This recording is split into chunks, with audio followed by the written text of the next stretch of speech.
Hello साथियों, मैं B L लूणा मेरे यूट्यूब चैनल स्टडी टाइम में आपका हार्दिक स्वागत करता हूं। आज हम इस क्लास में वाक्य के बारे में पढ़ेंगे। यानी पिछली क्लास में हमने वाच्य के बारे में पढ़ा था, तो वाच्य आपको अच्छे से समझ में आया होगा। उसके बाद में हमने जो वाच्य के जो महत्वपूर्ण क्वेश्चन आंसर थे वो भी किए। अब इस क्लास के अंदर हम वाक्य के बारे में पढ़ेंगे, यानी वाक्य क्या है। तो वाक्य की परिभाषा की ओर देखते हैं। यानी वाक्य की जो परिभाषा है वो है सार्थक शब्दों, यानी शब्द है वो सार्थक होने चाहिए। शब्द सार्थक होने चाहिए। सार्थक का मतलब क्या हुआ? स धन अर्थ, स धन अर्थ, यानी अर्थ सहित उन शब्दों का अर्थ निकलना चाहिए। अपनी मनमर्जी से हम शब्द नहीं ले सकते। जिन शब्दों का अर्थ निकलता है वो शब्द कर्म, वो दूसरा बात वो कर्म से होने चाहिए, और व्यवस्थित, यानी वो व्यवस्थित भी होने चाहिए। समूह, फिर उसका जो समूह बनता है को वाक्य कहते हैं। जैसे हम एक यहाँ वाक्य लिखते हैं, राम स्कूल जाता है। ये हमारे सामने एक वाक्य है, राम स्कूल जाता है। तो ये जो राम है वो एक क्या है? शब्द है। राम क्या है? शब्द है। भाई, हम जो वर्णमाला है वो पढ़ के आए हैं। तो ये जो पहले क्या है, जैसे र है, तो र एक जैसे वर्ण है, अक्षर है, जो मैं है, ठीक है। फिर इसकी आ की मात्रा लगी तब ये राम बना है, और राम का एक जैसे समूह बना तो ये शब्द बना, ठीक है। यानी वर्णों के समूह से शब्द बनते हम पढ़ के आए हैं। तो ये शब्द हुआ।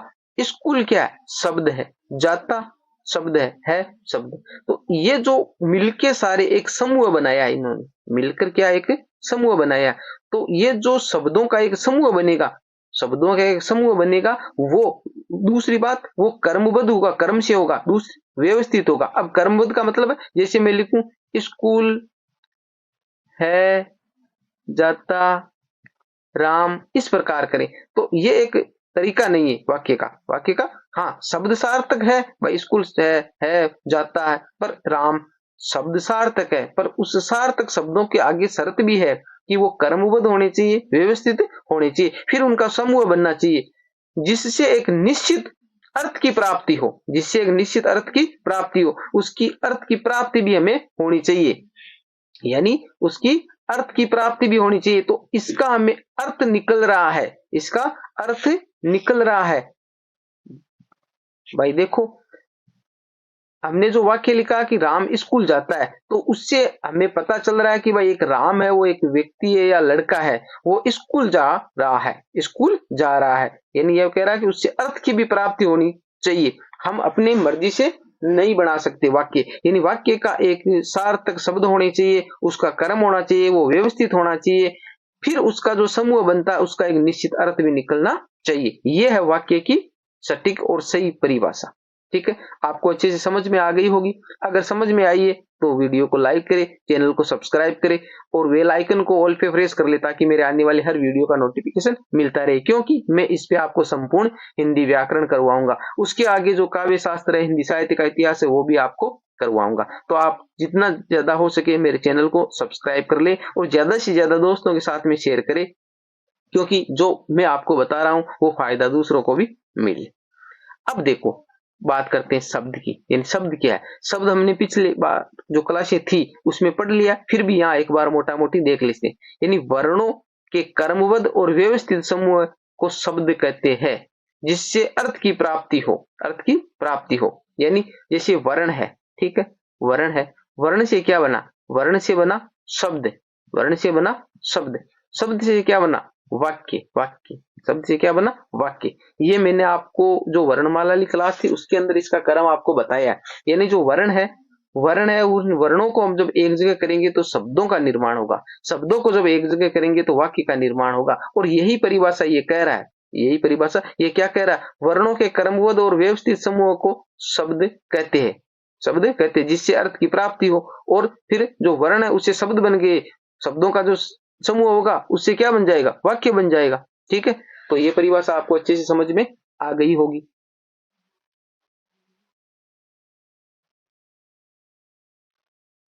आगे आया वाक्य के अंग, यानी वाक्य के कितने अंग होते हैं। तो मोटे रूप से वाक्य के दो अंग होते हैं। मोटे रूप से वाक्य के कितने अंग होते हैं? दो अंग होते हैं।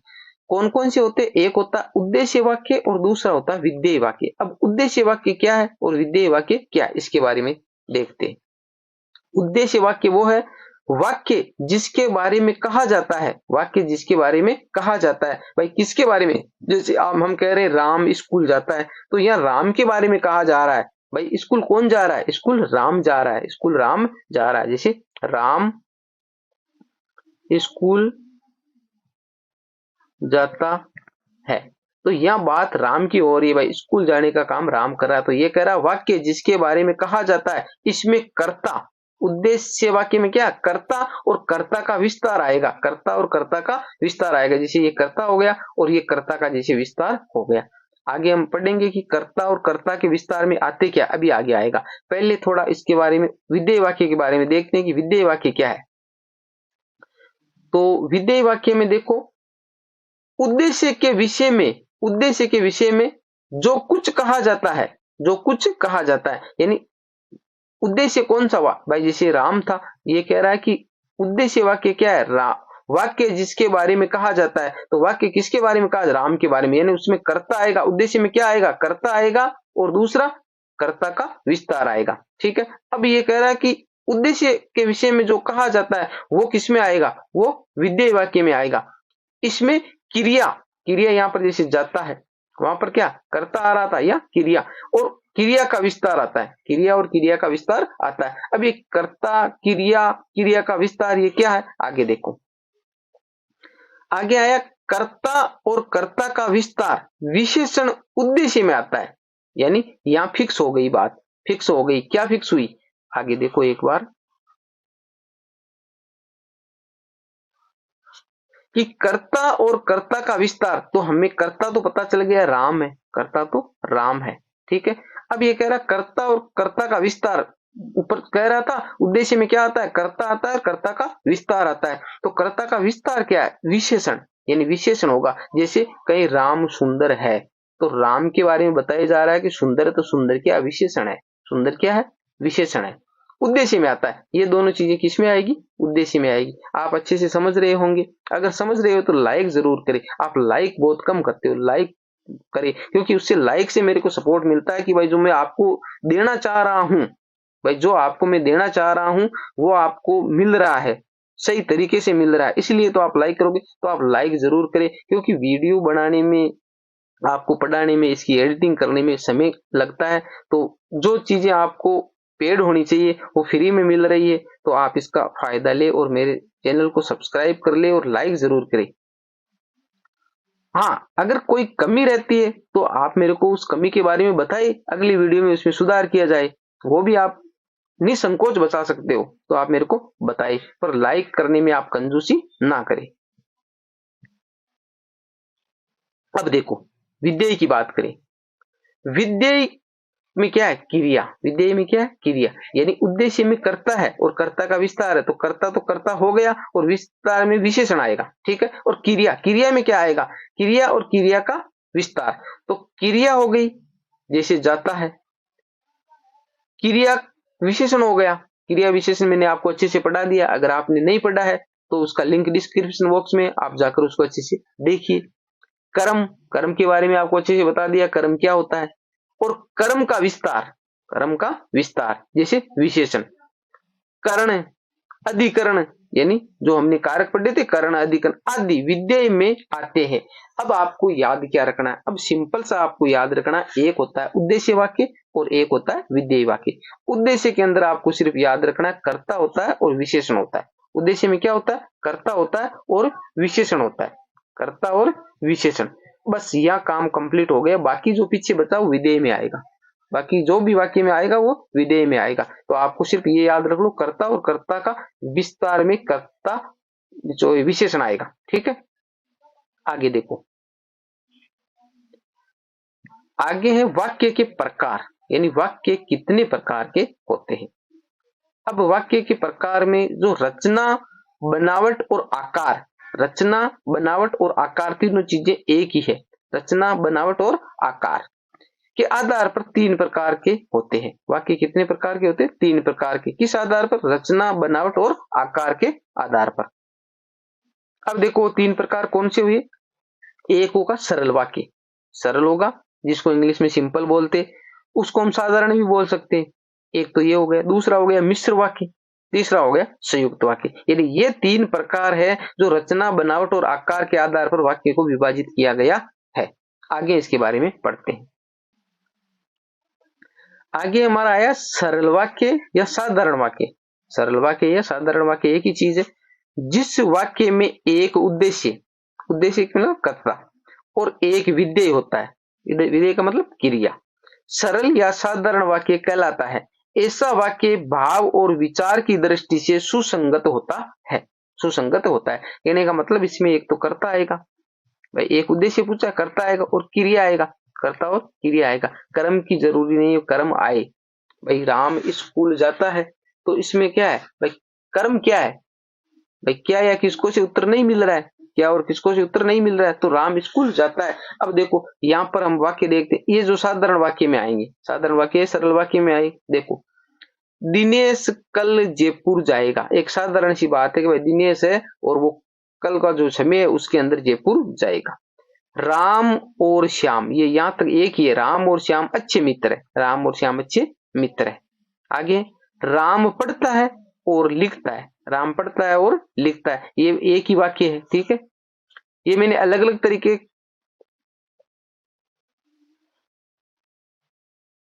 इसके अंदर मैंने अलग अलग तरीके के वाक्य इसलिए लिए हैं कि आप अच्छे से समझ सको। जैसे दिनेश कल जयपुर जाएगा, तो ये साधारण सा वाक्य है। अभी जैसे मिश्र वाक्य और संयुक्त वाक्य पढ़ोगे तो आप कंफ्यूज होने लगोगे, तो इसलिए मैंने इसको अलग अलग रूप में रखा है कि दिनेश कल जयपुर जाएगा, एक साधारण वाक्य। राम और श्याम अच्छे मित्र है, तो यहाँ पर बीच में और आ गया, तो आपको उसको अलग अलग नहीं करना, भाई राम इधर अलग है श्याम, ये साधारण वाक्य। राम पढ़ता है, राम पढ़ता है और लिखता है, कहना मतलब पढ़ने का काम भी राम करना है और लिखने का काम भी राम करना है, तो ये एक ही है, एक ही वाक्य। मोहन आज परीक्षा देने के लिए जयपुर जाएगा, ये इतना लंबा हो गया, तो भी इसके अंदर क्या है, मोहन आज परीक्षा देने के लिए जयपुर जाएगा। तो इसमें देखो ये जाएगा क्या है, क्रिया है, मोहन क्या है, करता है, मोहन क्या करता है, तो ये उद्देश्य हो गया, ये उद्देश्य हो गया। ये क्या हो गया, ये विधेय हो गया, विधेय हो गया। अब ये जो बीच में बच्चा ना, आज परीक्षा देने के लिए जयपुर, तो हमारे को इसमें क्या है भाई, इसका जो उद्देश्य वाक्य थे ना उसके अंदर ये कह रहा है कि उसमें एक तो क्या आएगा, उद्देश्य आएगा और एक विधेय आएगा। ये जो साधारण सी बात इसके अंदर कह रहा है। ठीक है, अब इसमें कर्म है, वो दूसरी बातें सारी नहीं है। तो आपको ये जो साधारण एक सिंपल सी बात हो वो किस में आएगी, वो हमारे इस साधारण से वाक्य में या सिंपल वाक्य में, ठीक है, या सरल वाक्य में। ये जो साधारण साधारण वाक्य वो सारे इसके अंदर शामिल करने हैं। अब बात करें मिश्र वाक्य की, यानी साधारण वाक्य आप अच्छे से पकड़ पाओगे, मिश्र वाक्य और संयुक्त वाक्य इसमें आपको थोड़ा कंफ्यूजन होता है, उसको अच्छे से समझना होता है। अब देखो मिश्र वाक्य, मिश्र वाक्य का मतलब ही, जैसे मिश्र का मतलब मिश्रण होता है, मिश्र का मतलब ही क्या होता है, मिश्रण होता है। मिश्रण का मतलब दो चीजें मिली हुई हो, तो इसमें दो वाक्य आएंगे मिले हुए। वह वाक्य जिसमें एक प्रधान उपवाक्य, एक तो प्रधान होगा और एक आश्रित उपवाक्य होगा, कहने का मतलब जो पहले वाला वाक्य उस पे वो आश्रित रहेगा, तो वाक्य दो हो गए, एक प्रधान हो गया और एक आश्रित हो गया, उसे मिश्र वाक्य कहा जाता है। साधारण वो सिंपल वाक्य में क्या हो रहा था, एक ही वाक्य आ रहा था, इसके अंदर वाक्य कितने आएंगे, दो आएंगे, वाक्य कितने आएंगे, दो आएंगे। दो में कौन कौन सा होगा, एक होगा आश्रित और एक होगा प्रधान। अब देखो जैसे उदाहरण देखो, अरस्तु ने, ये मैंने उदाहरण लिया है, अरस्तु ने कहा, अरस्तु ने कहा कि, यहाँ वाक्य रुका है, अरस्तु ने कहा कि, यहाँ पर वाक्य कट हुआ है, रुका है, एक वाक्य इधर हो गया, एक वाक्य इधर हो गया। मनुष्य एक सामाजिक प्राणी है, यानी अरस्तु ने ये बात कही है, अरस्तु ने एक बात कही है। अब देखो, अब यहाँ पर रुकते हैं, यानी ये मिश्र वाक्य कैसे हुआ, इसको हम कैसे मानेंगे। दूसरी, ये जो कह रहा है कि एक वाक्य होगा प्रधान और एक होगा आश्रित, अब हम कैसे कहें कि एक वाक्य प्रधान है एक वाक्य आश्रित है, भाई वाक्य अलग अलग ही हो। अब जैसे हम एक वाक्य बनाए, राम स्कूल जाता है और सोवन घर जाता है, अब राम अलग हो गया, सोवन अलग हो गया, आपस में इसका कोई मेल नहीं हो रहा है, तो अब इसको हम कैसे मेल करें। अब देखो इसमें एक जो समानता है वो देखिए, अरस्तु ने कहा, अरस्तु ने कहा, अब हमारी जिज्ञासा पैदा होती है कि क्या कहा भाई, अरस्तु ने कहा, क्या कहा कि मनुष्य एक सामाजिक प्राणी है, तो इस जो वाक्य है ना अरस्तु ने कहा, इससे ये वाक्य जुड़ा हुआ है, इससे ये वाक्य जुड़ा हुआ है। प्रधान उपवाक्य इधर वाला और आश्रित उपवाक्य इधर वाला। यहां तक आपको क्लियर हो गया होगा। यानी इस प्रकार का वाक्य आएगा जिसके अंदर इस प्रकार का जैसे योजक चिन्ह है, ये दूसरा भी आ सकता है, यहाँ जरूरी नहीं है कि आए, इस प्रकार के योजक चिन्ह इसके अंदर आएंगे। ये मैंने उदाहरण के लिए ले। अब इसके अलग अलग हम रूपों के बारे में पढ़ेंगे, यानी इसके अलग अलग प्रकार है किसके, मिश्र वाक्य के। नोट में क्या लिखा, वह उपवाक्य जो योजक शब्दों से प्रारंभ होते, ये योजक शब्द है की है ना, वो क्या है, योजक शब्द है। ये यही बात कह रहा है, वह उपवाक्य जो योजक शब्दों से प्रारंभ होते आश्रित उपवाक्य कहलाते हैं। यानी इसके बाद का जो वाक्य आएगा जो भी, वो क्या होगा, वो आश्रित उपवाक्य होगा, आश्रित उपवाक्य होगा। और इधर वाला योजक शब्द के इधर वाला क्या होगा, प्रधान उपवाक्य होगा। इधर वाला प्रधान होगा और इधर वाला आश्रित होगा। यहां तक आप अच्छे से समझ गए होंगे। आगे देखो, आगे बात हो रही है आश्रित उपवाक्य के प्रकार। तीन प्रकार होते हैं, तीन प्रकार होते हैं। यानी वाक्य वो तीन प्रकार के होते हैं। वाक्य तीन प्रकार के होते हैं, रचना, बनावट और आकार के आधार पर। कौन कौन से, सरल वाक्य, मिश्र वाक्य और संयुक्त वाक्य। अब ये जो हमने सरल वाक्य देखा, सरल वाक्य में ज्यादा लफड़ा करने की जरूरत नहीं है, साधारण सी बात है, सिंपल से वाक्य आएंगे, उसको आप अच्छे से पकड़ पाओगे। अब जो मिश्र वाक्य, कंफ्यूजन मिश्र वाक्य और संयुक्त वाक्य में होती है कि हम ये डिसाइड नहीं कर पाते कि वाक्य मिश्र है या वाक्य संयुक्त है। तो ये दो है ना, इसको अच्छे से समझना होता है। अब जो मिश्र वाक्य, इसके तीन रूप दे रखे, मिश्र वाक्य के तीन रूप है। यानी आश्रित उपवाक्य, उसके तीन प्रकार होते हैं। योजक चिन्ह के बाद में उसमें तीन रूप बनते, तीन प्रकार के योजक चिन्ह आएंगे अलग अलग। अब पहला है संज्ञा उपवाक्य। पहला क्या है, संज्ञा उपवाक्य। वह आश्रित उपवाक्य जिससे किसी व्यक्ति, क्योंकि संज्ञा क्या है, किसी व्यक्ति, वस्तु, स्थान, गुण या भाव के नाम को संज्ञा कहते हैं। भाई संज्ञा की यही परिभाषा है, संज्ञा हम पढ़ के आए हैं। अगर नहीं पढ़ी है आपने तो मेरी चैनल पे क्लास उपलब्ध है, आप जाकर देखिए।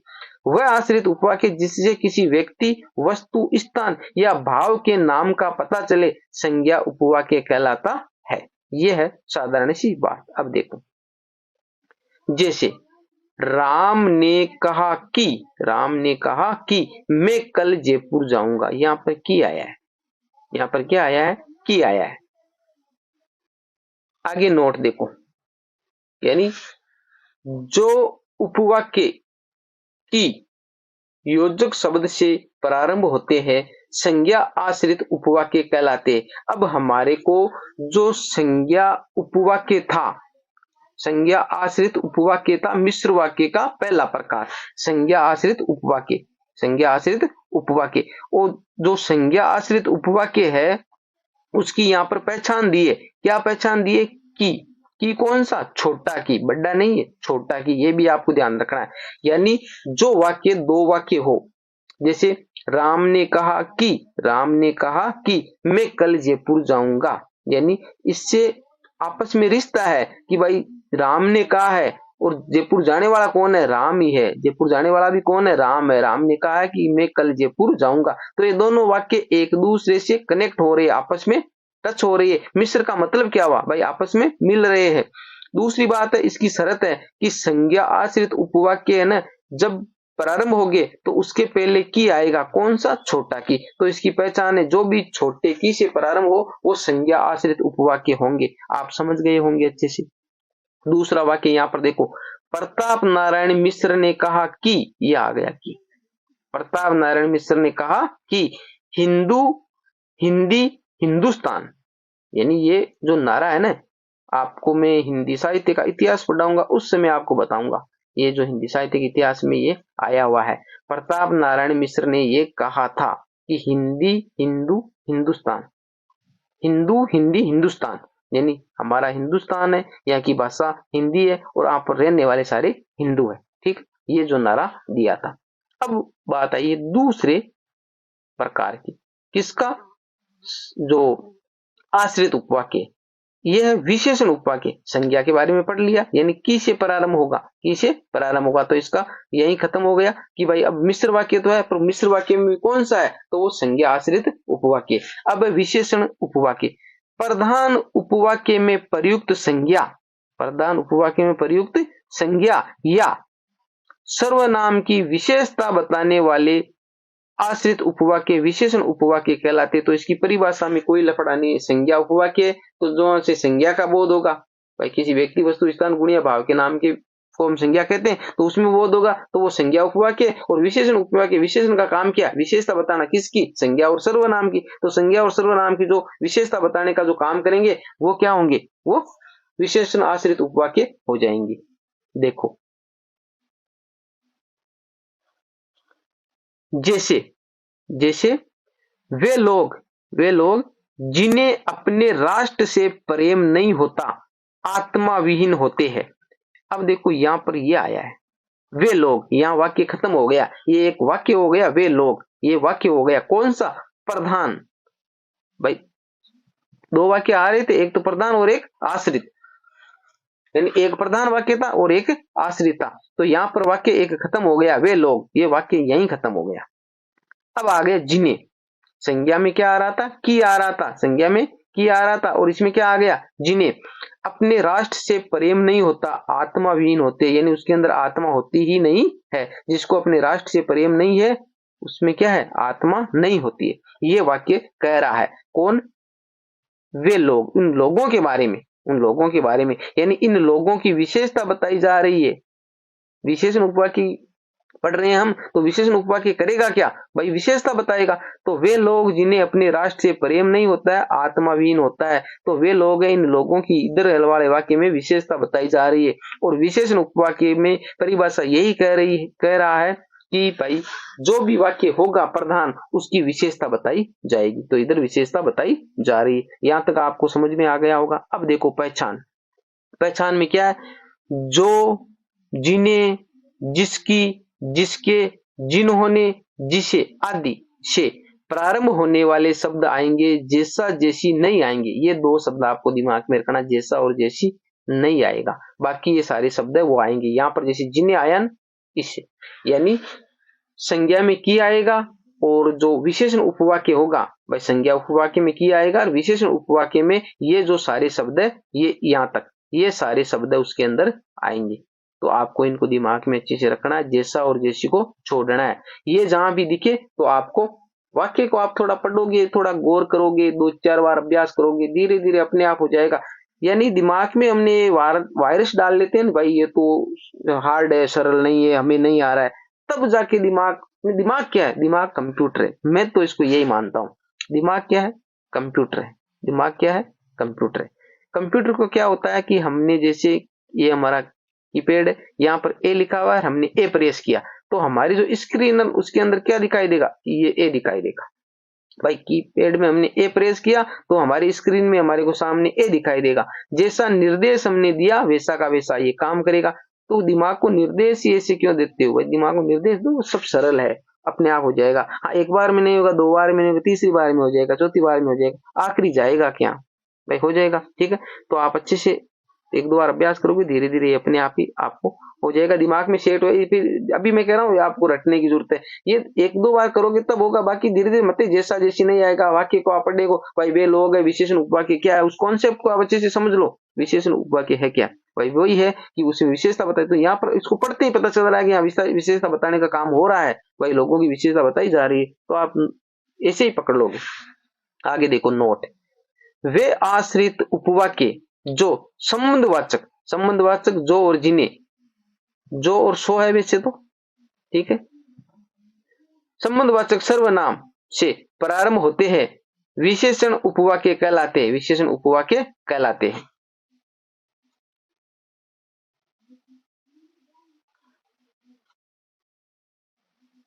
संबंधवाचक सर्वनाम जैसे जो, जिन्हें, जिसकी, जिसके, जिन्होंने, जिसे, ये इस प्रकार के जो शब्द सारे है ना वो इसके अंदर काउंट किए जाएंगे। बाकी थोड़ा बहुत 19वीं जैसे इसमें जो और सो आया है, ठीक है, तो ऐसा सेम नहीं है भाई, वैसा का ऐसा ही मिलेगा। उस वाक्य की प्रकृति देखकर आपको कुछ दिमाग आपको भी लगाना है। ऐसा नहीं है जैसा कह दिया रट लिया, रटना नहीं है, समझना है, रटना नहीं है। रटी हुई शब्दें कुछ समय के लिए वापस से डिलीट हो जाती है, समझी हुई चीजें लंबे समय तक याद रहती है। ठीक है, अब आया क्रिया विशेषण उपवाक्य। क्रिया विशेषण उपवाक्य, ठीक है, क्रिया विशेषण उपवाक्य क्या है, क्रिया की जो विशेषता, तो क्रिया की 4 प्रकार से विशेषता बताई जाती है। मैंने आपको क्रिया विशेषण जहां पढ़ाया था ना, वहां बताई थी। क्रिया की विशेषता 4 प्रकार से बताई जाती है। ठीक है, तो अब आपको संज्ञा वाला समझ में आ गया, उसमें की आएगा। विशेषण वाला समझ आया, जिसमें जो संबंधवाचक है, जो, सो, जिन्हें, जिसकी, जिसके, जिसके, जिन्होंने, ये सारे इसमें आएंगे। अब आ गया क्रिया विशेषण उपवाक्य। जो आश्रित उपवाक्य प्रधान उपवाक्य में प्रयुक्त किसी क्रिया की विशेषता बताने का कार्य करे, क्रिया की विशेषता बताने का कार्य करे, क्रिया विशेषण उपवाक्य कहलाते हैं। परिभाषा इसके नाम से ही पता चल रहा है। क्रिया विशेषण क्या है भाई? क्रिया की विशेषता बताएगा, क्रिया की विशेषता बताएगा। सामान्यतः क्रिया की स्थान, काल, रीति या तरीका या परिमाण संबंधी विशेषता बताई जाती है। ये जो 4 विशेषताएं है ना, वो मैंने आपको पहले ही बता दिया है कि भाई क्रिया विशेषण के 4 प्रकार होते हैं। 4 प्रकार कौन से? स्थानवाचक क्रिया विशेषण, कालवाचक क्रिया विशेषण, रीति या तरीकावाचक क्रिया विशेषण और परिमाणवाचक क्रिया विशेषण। अब आगे देखो, यहाँ पर पहला प्रकार दे रखा स्थानवाचक क्रिया विशेषण उपवाक्य, जिसमें जहां, यहां, वहां ये आएगा। कालवाचक क्रिया विशेषण उपवाक्य, जब, तब का प्रयोग। रीतिवाचक क्रिया विशेषण उपवाक्य, जैसे, वैसे का प्रयोग। परिमाणवाचक क्रिया विशेषण उपवाक्य, जितने, उतने का प्रयोग। अब यहाँ पर जो गौर करिए, ये जो इधर वाले दे रखे हैं, जहां, यहां, वहां, जब, तब, जैसे, वैसे, जितने, उतने, इन पे ज्यादा गौर मत कीजिए। जरूरी नहीं है सेम ऐसा का ऐसा ही लिखा हुआ है। आप इसमें देखिए, यानी इसमें स्थान का बोध होगा। तो जैसे जहां कोई भी काम होगा, जैसे जहां, यहां, वहां, तो इसमें स्थान का बोध हो रहा है। तो ऐसे जो सारे शब्द, काल, इसमें समय का बोध होगा, जैसे जब, तब, कब। ठीक है, रीति या तरीका, जैसे, वैसे, कैसे। ठीक है, तो इस प्रकार के जो सारे शब्द। परिमाण, परिमाण का मतलब जितने, उतने, ठीक है, कितने, इस प्रकार के जो सारे शब्द। ठीक है, तो इसमें रीति का, इसमें परिमाण का, इस प्रकार का जो बोध होगी वो वाक्य। ठीक है, अब देखो उदाहरण देखो, जब जब, जब जब इसको पढ़ते हैं हमें पता चल रहा है, जब जब का मतलब समय की बात हो रही है। जब जब होए धर्म की हानि, तब तब धरी प्रभु मनुज शरीरा। देखो जब आ गया, तब आ गया, समय की बात हो रही, तो ये अपने आप ही हो गए कालवाचक क्रिया विशेषण हो गए। समझ में आ गया? इस प्रकार का वाक्यों का आप अपने आप पकड़ लोगे। जहां, जहां का मतलब स्थान के बारे में बात हो रही भाई, जहां स्थान के बारे में, जहां घाट तहां रस नहीं। ठीक है, अब देखो यहाँ पर इसमें मैंने जहां, यहाँ, वहां लिखा, तहां नहीं लिखा, तो आप कह दोगे वहां पर तो तहां आया ही नहीं, आप यहाँ तहां आ गया वाक्य में, तो ऐसा नहीं है। ठीक है, ये मैंने कुछ शब्द आपको समझाने के लिए लिखे, आपको उसकी प्रकृति देखना है। तो जहां गांठ तहां रस नहीं, तो जहां का मतलब स्थान की बात हो रही, तो स्थानवाचक क्रिया विशेषण हो जाएगा। ठीक है, अब देखो, जैसे सांपनाथ वैसे नागनाथ। अब जैसे वैसे किस में आया भाई? रीति तरीका, रीति तरीके की बात हो रही है, तो इसमें शब्दों से ही पता चल रहा है भाई, तरीके की बात हो रही है कि भाई जैसा आप किसी के साथ व्यवहार करोगे वैसा ही आपके साथ होने वाला है, ऐसा ही ना। तो इसमें रीति या तरीके की बात हो रही है, तो इस प्रकार के जो सारे शब्द है वो रीतिवाचक क्रिया विशेषण में शामिल किए जाएंगे। तो इसमें ज्यादा झंझट वाली बात है नहीं, आप इस प्रकार पकड़ लोगे। इस प्रकार के जो सारे शब्द है वो काउंट किए जाएंगे।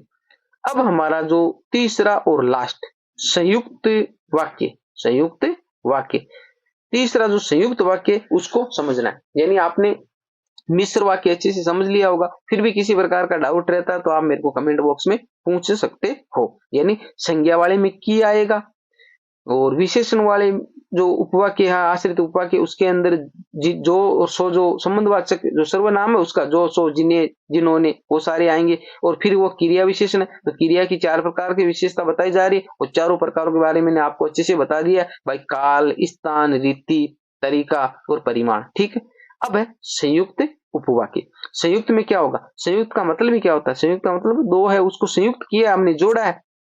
तो दो या दो से अधिक, दो भी हो सकते और दो से अधिक भी हो सकते। स्वतंत्र उपवाक्य के योग से निर्मित वाक्य संयुक्त उपवाक्य कहलाता है। दो स्वतंत्र, इसमें स्वतंत्र होंगे। यानी मिस्र में क्या हो रहा था? मिस्र में पहला जो वाक्य प्रधान था, वो दूसरा जो आश्रित, उस पे आश्रित था प्रधान पे, यानी वो आपस में कनेक्ट हो रहे थे। इसमें दोनों वाक्य अपने आप में स्वतंत्र होंगे। अब स्वतंत्र कैसे होंगे? जैसे राम पढ़ने में अग्रणी है, राम पढ़ने में अग्रणी है, ये एक वाक्य यहाँ खत्म हो गया। राम पढ़ने में अग्रणी है, एक वाक्य खत्म हो गया। और ये सरल वाक्य है, सरल वाक्य हम पढ़ के आ रहे हैं। सरल वाक्य ऐसे होता है, यहाँ बीच में आया और। अब देखो वहां पर ये भी आ रहा था राम और श्याम पढ़ते, ऐसा भी तो और वहां भी लगा हुआ था। तो उसकी और इसकी प्रकृति को देखो, राम और श्याम पढ़ते, तो दोनों पढ़ने का काम कर रहे, वाक्य एक ही है, ठीक है। यहाँ देखो राम पढ़ने में अग्रणी है, ये वाक्य अलग हो गया, यहाँ और आया, ये अलग। अब श्याम खेल कूद में अव्वल है, ये भी वाक्य इधर अलग हो गया है। तो ये सरल वाक्य है और ये सरल वाक्य, और ये यही कह रहा है दो या दो से अधिक भी आ सकते हैं। तो इस और में और उस सरल वाक्य में जो और आया उसकी आपको समझना है प्रकृति को कि वह किस प्रकार का है। तो इधर वाला जो ये दोनों वाक्य अलग अलग है, दोनों की प्रकृति अलग अलग है। राम पढ़ने में अग्रणी है तो श्याम खेल कूद में, दोनों को हम अलग अलग कर दें तो भी कोई फर्क नहीं पड़ने वाला। ये वाक्य इससे कनेक्ट नहीं है, दोनों को हमने सिर्फ जोड़ा है, दोनों को जोड़ा है, बाकी इनका कोई मतलब नहीं है, दोनों अलग अलग है। तब इसमें देखो योजक शब्द, योजक चिन्ह कौन कौन से आएंगे, और, तथा, एवं, या, अथवा, किंतु, परंतु, लेकिन, वरन आदि, इस प्रकार के जो सारे शब्द है वो संयुक्त वाक्य में शामिल किए जाएंगे। देखो